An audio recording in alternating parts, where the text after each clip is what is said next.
Isto que vou dicir é unha destas das barradas das gordas, pero como non lle debo nada a nadie, falo un por min e falo de balde, e ten que ver coa profecía de Nietzsche e o arquetipo do puera aeternus, non? A crianza eterna, de Jung.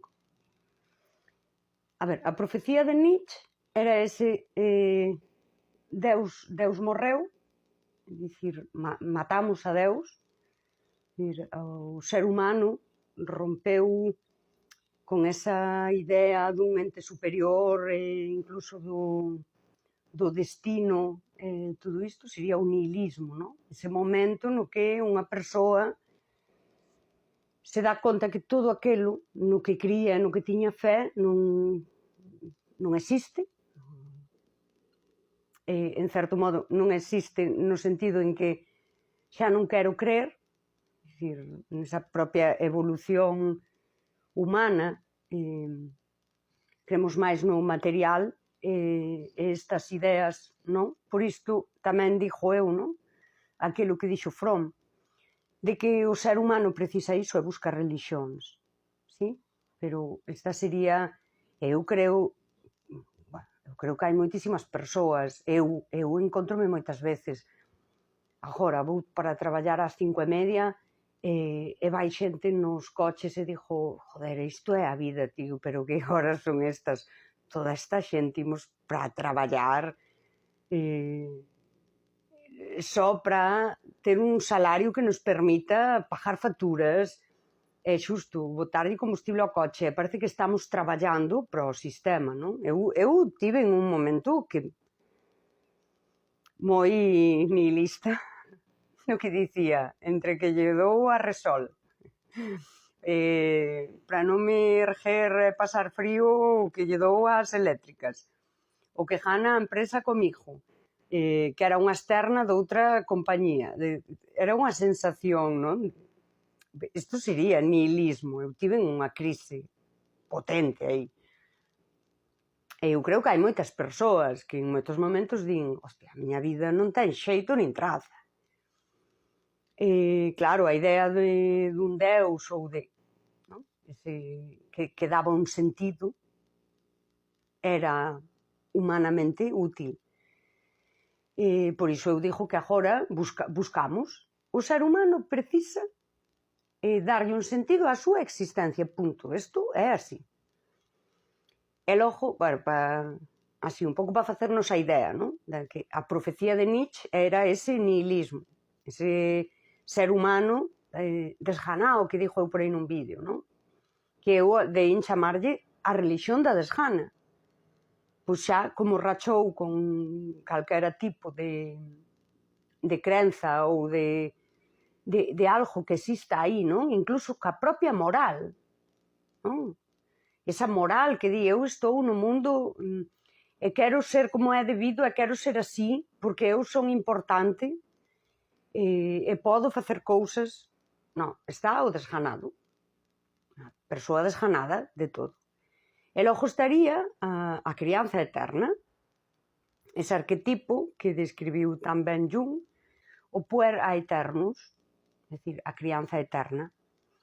Eu reparei que na sociedade, evidentemente na sociedade, como eu me situo, dende a miña idade e con quen eu son, hai unha capa da sociedade de xente, pois, na mediana idade, como a min, que viven hoxe como hai 30 anos.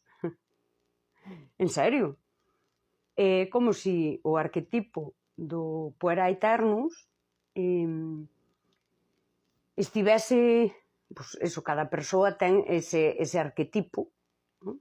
Estivese máis vivo. Antes era como tamén un arquetipo que Jung vía nos homes, eu creo que tamén se dá xa nas mulleres, non? E daquela xente de, pois eso, 35 para arriba, 40, 50 anos, 60 anos, que non teñen a súa existencia, non atopan o sentido da súa existencia e viven desde ese puera aeternus, vamos de copas, vamos aquí, veña que nos xuntamos, non?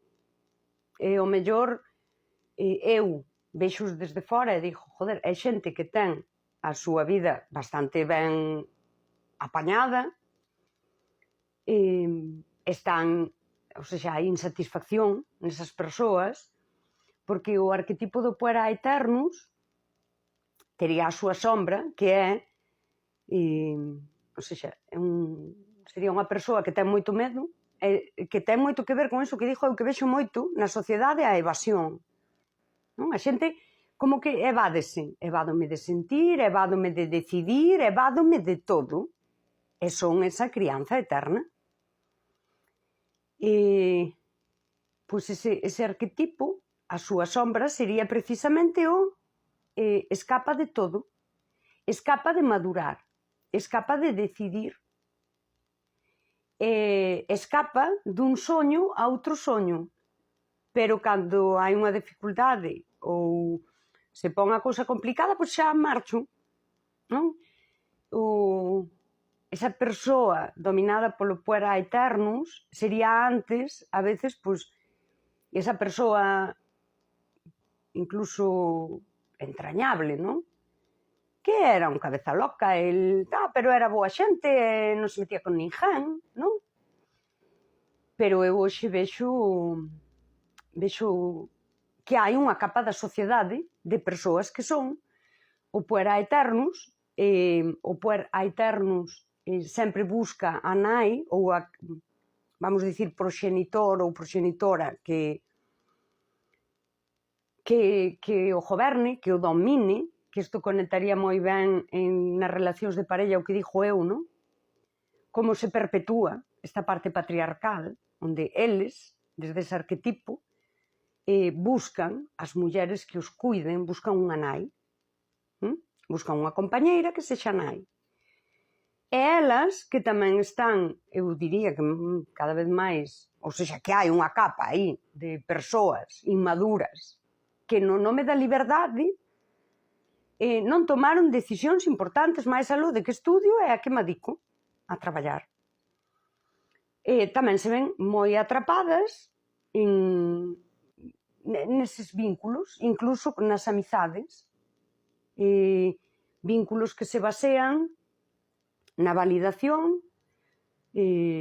porque buscan precisamente esa nai, ese proxenitor, que di si a todo, o mellor un proxenitor incluso emocionalmente irresponsable, non? Sí, isto vexo eu. E isto sería a capa social nihilista totalmente. Nihilista, porque o sentido da súa vida non o hai, non camiñan cara a ningún sitio. Escapan de todos os sitios e non van a ningún sitio. Non deciden, as únicas decisións que toman son, que teño un vídeo por aí onde falo tamén, o que non quero, isto non o quero, ou isto xa non o quero, ou isto, eu tiña este soño, pero dá moito traballo, pois xa está, abandono por outro soño. E iso, claro, causa unha insatisfacción grande, e cando isto é algo que é un pouco fenómeno social, pois falamos deso que dixo sempre, unha sociedade inmadura e infantil. E, bueno, pois despois, para falar así, sin meternos a filosofías nin cousas, basta ver como é a política de hoxe. Hoxe os partidos políticos maternan a sociedade. E parece que todo non lo teñen que lexislar, e todo ten que ter unha norma, e todo mo teñen que dicir. Perigo, claro. Sí. Bueno, esta é a miña desbarrada sobre a profecía de Nietzsche e o arquetipo do puera aeternus, que é para darlle unha volta. Non é para darlle unha volta e ver ata que punto pues, cada un di ata que punto eu vivo de soños da xuventude que nunca cumprín, pero non os soltei, e vivo na frustración. Porque o puera aeternus viviría nunha grande frustración. É esa persoa que busca que a salven, pero cando están aí, que lle din toma, douche a man, sempre topa unha excusa. Hai unha cousa que a min gustame dicir moito, as persoas, que digo eu sempre, que teñen unha excusa para cada solución. E dixlle, pois podías facer así, non? A veces persoas con moitísimo potencial, superintelixentes, que chegan á túa vida e ti dis, hostia, esta persoa é guai, non? Están como atascados e para cada solución que lle das teñen unha excusa. Eu me gusta dicilo así. Teñen unha excusa para cada solución, ou seja, que é mellor non gastar unha gota de enerxía. Pero que si compre é pensar. Pensar. As persoas temos que autoanalizarnos e ver ata que punto nos boicoteamos e ver se perseguimos soños ou escapamos deles por non decidir, ver se decidimos andar cara adiante ou as únicas decisións que tomamos son decisións que nos manteñen aquí, que isto sería o puera eterno, sería esta persoa que boicotea cada camiño que se lle pode abrir, non? Onde pode haber algo, para quedar sempre sendo esa crianza eterna. Sería alguén que fala de liberdade, pero non, porque non madura. E hai unha cousa que é certa, para ser libre hai que madurar. Eu creo que isto é así, propio do ser humano. Ti poderás ser libre cando consigas madurar. Porque na madurez ti vas entenderte, vas entender o resto, vas comprender a sociedade. E desde aí ti todos os días poderás decidir ser libre. Hai que falar máis de liberdade. Sempre hai que falar de liberdade. Todos os días, igual que decides ser libre dentro do teu contexto, dos teus posibles, compre falar para facer ese exercicio de estou sendo libre, non estou sendo libre, isto estou non facendo libremente ou estou condicionada, todo isto. É maravilloso ser humana, sí. Sí. Cando caes neste cousa nihilista que eu caín aí, a única religión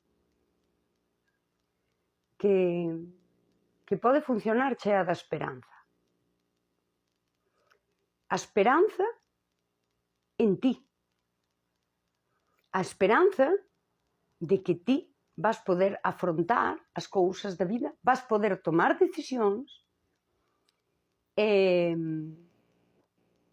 conformarte, apandar a veces ou celebrar as consecuencias desas decisións. E que pase o que pase, ti poderás vivir con iso. Iso xa é unha boa religión, a esperanza. A esperanza en ti. Non a esperanza de sentarte a esperar que as cousas pasen. Son a esperanza de que ti vas andar a vida e vas poder facer cousas, non? Ao final todo sempre sae ben, é tan certo como ao contrario, que ao final todo sae mal. Porque é que a vida é así. Unhas cousas saen ben, outras cousas saen mal. Hai etapas boas e hai etapas malas. Precisamos as malas para valorar as boas. Precisamos as boas para, que a mí gústame moito a linguaxe de Kant, para transcender as malas. Non para superalas, non para esquecelas, sino para transcendelas, que en Kant sería algo así como en Jung sería o integralas, non? É dicir, transcendelas é sacar aprendizaxe delas. Gústame a mí moito esa idea de que trascendín esta etapa tan ruín da miña vida.